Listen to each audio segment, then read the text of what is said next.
There are two broadly different types of blogs in Blackboard. The first is an individual blog. And when you create a blog for your students, you will have a button, a single button, that gives you the choice to create an individual blog or a course blog. So if you choose an individual blog, this is what you'll see when students begin to post. Let's enter this individual blog and I can show you. You'll see the blog instructions that you have put into the blog. The students will see that right when they enter the blog. And then to the right of those instructions, they'll see usually their own name with a down arrow. If they click on the down arrow and click Show Empty Blogs, they'll see all the students. If they don't click on Show Empty Blogs, they'll see only the students who have thus far entered a blog entry. Now, the individual blog is a blog that belongs to each student. So each student has their own blog. You can think of this as a public journal that's shared with the other students in the course. So to find their own blog, they will click on their name in the course. Let's say that my name is Christine Milland and I click on my name. I'm going to find any entries in my own blog that I've posted so far. So I've posted 2 entries and they stack one on top of the other, the most recent entry appearing on top of the previous entry.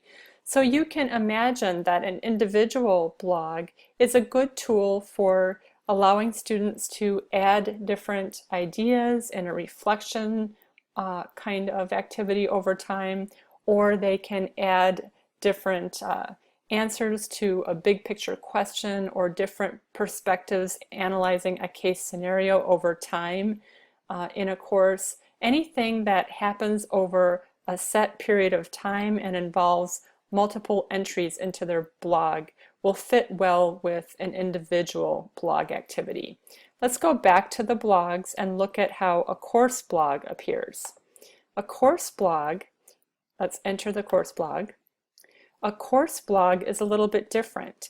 Instead of each student having their own blog and their name appearing in the right-hand area of the blog instructions, when they land on their course blog, students will see their instructions and then they'll see the blog entries of any students or anyone who has added an entry so far in the course.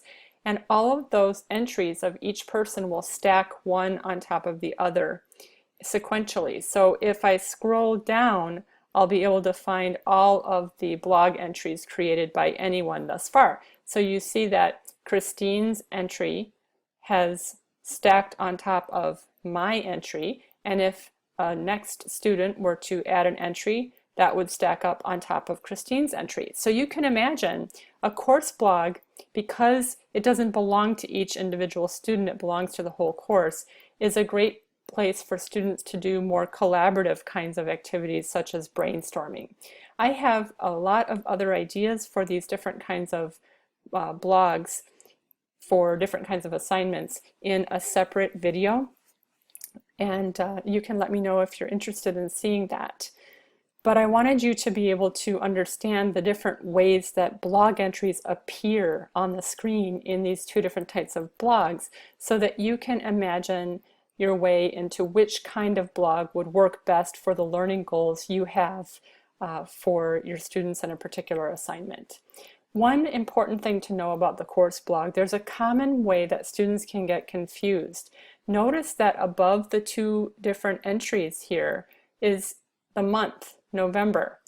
If the blog time frame crosses from November to December, the December blog entries will not then stack on top of each other, and students won't be able to scroll down and see everyone's blog entries. They'll be able to scroll down and see the blog entries of the month they land on, but to see the blog entries of the other month, they're going to have to click on the month or the blog entries that appear below that month. And then they'll be in that month's blog entries for the entire course. That can be confusing to students if they don't know that and they've just been coming in and scrolling up and down. They may post a blog entry and think that it has disappeared when in fact they can find it by going to the correct month over here. So if you have an assignment that spans across from one month to another, it'll be important to give the students a heads up and let them know about this common confusion. Thanks.